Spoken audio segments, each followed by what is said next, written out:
So hi and welcome guys. Today we will start with repetition structure. तो जैसा कि हम लोग स्टार्ट करने वाले थे कल कि रिपीटेशन स्ट्रक्चर मतलब होता है लूप। इससे पहले हम लोग स्टेटमेंट पढ़े हैं। स्टेटमेंट क्या होता है आज हम लोग पढ़ेंगे। लूप ऐसा जो कि चीज़ रिपीट होता हो उसी को रिपीटेशन स्ट्रक्चर भी बोलते हैं। तो चलिए देखते ये है क्या।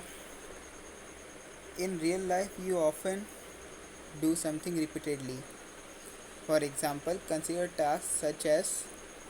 तो हम लोग हर दिन कुछ ना कुछ ऐसा काम करते हैं जो कि हमें बार बार करते हैं। जैसे कि एक बुक कोई बुक पढ़ना हम लोग हर दिन करते हैं या दिन में बहुत बार भी करते हैं। First you open the book and then repeatedly read a page. एक पेज पढ़ते हैं फिर दूसरा पेज पढ़ते हैं, पेज पलटते हैं until you get the end of the book. और फिर आप बुक बंद जब तक ख़त्म ना हो जाए तब तक आप पढ़ते हैं। मतलब कि हर दिन अलग अलग पेज, फिर उसका बुक बंद कर देते हैं या जितना आपको पढ़ना होता है उसका आप बुक बंद कर देते हैं। तो इसमें क्या बता रहा है कि आप बुक खोलते हैं, ठीक। उसके बाद have you reach the end. अगर मान लीजिए इसमें क्या है कि आप बुक पूरा पढ़ लिए तो फिर आपको ये मानना है कि आप वापस से नहीं पढ़िएगा। तो अगर आप बुक खोले, आप पहला पेज स्टार्ट किए हैं, वो 100 पेज का बुक है मान लेते हैं, तो आप पढ़ना 2 पेज पढ़े, 3 पेज, 10 पढ़े या 20 पढ़े, तो क्या आप आपके यहाँ कंडीशन आएगा अगला दिन बुक खोलने के लिए, आपको वो बुक खोलना है कि नहीं। Have you reach the end कि आप बुक ख़त्म कर चुके हैं। अगर नहीं तो नहीं मतलब फॉल्स, तो आपको वो पेज फिर बुक को पढ़ना है। और अगर आप वो बुक ख़त्म नहीं कर दिए हैं, ट्रू मतलब, तो आप फिर आपको ये नहीं पढ़ना है।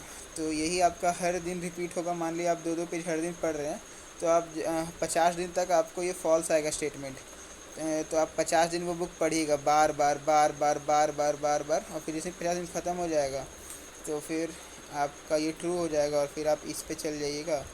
तो फिर आपको नहीं पढ़ना है, बुक बुक बंद कर दी। तो यही आपका लूप बन गया। एक कंडीशन रहेगा जिस जो जब तक अगर ट्रू या फॉल्स जैसा रहा तो उस पर वो रिपीट होगा।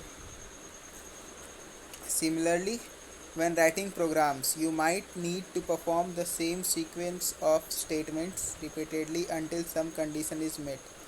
तो वैसे ही आपको प्रोग्राम लिखने के लिए भी आपको एक सेम सीक्वेंस में आपको रिपीट करवाना होगा जब तक वो जो स्टेटमेंट है, वो जो आप कंडीशन चाह रहे हैं वो आपका मीट ना कर जाए।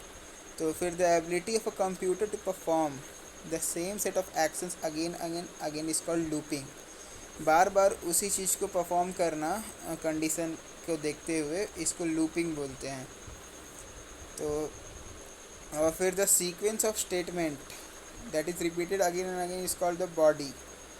तो जो चीज़ रिपीट हो रहा है, जिस स्टेटमेंट को रिपीट हो रहा है, मतलब बुक खोलना और पढ़ना, जो हर दिन बुक खोलना हर दिन बुक पढ़ना है, वो आपका बॉडी हो गया। मतलब क्या चीज़ को रिपीट करवाना है। और फिर जो test conditions that determine whether a loop is enter or exited is constructed using relations and logical operator। और आपको वो जो कंडीशन है यहाँ पे, ये have you reach the end, have you reach the end, ये आपका टेस्ट कंडीशन हो गया। ये आपका अभी तो ये सब बुक खोलने के लिए, लेकिन प्रोग्राम में आपका कंडीशन कुछ अलग रहेगा जो कि लॉजिकल और रिलेशनल ऑपरेटर से बनेगा। और ये आपका हो गया लूप बॉडी, मतलब जिस चीज़ को आपको रिपीट करवाना है। अभी तो इस वाले में तो ये रिपीट होगा अगर फॉल्स रहा तो। फिर आपका a single pass through the loop is called an iteration.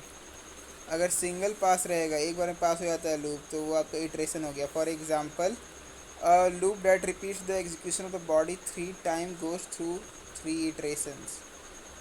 मतलब इसके ये बोल रहा है ना, इटरेशन मतलब ये हो गया कि अगर एक बार लूप चला है तो 1 इटरेशन होगा, वो 2 बार लूप चला तो 2 इटरेशन होगा।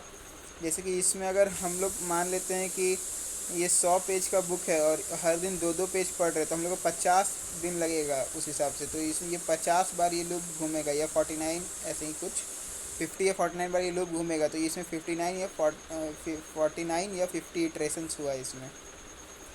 तो मतलब एक बार लूप घूमना घूमना तो वो एक इटरेशन हुआ।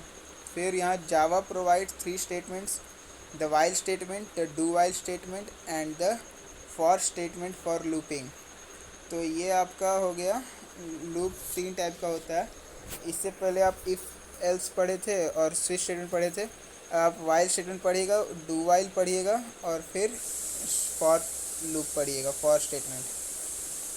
तो ठीक है, तो हम लोग नेक्स्ट वीडियो से वाइल स्टेटमेंट स्टार्ट करेंगे। So thank you guys for this.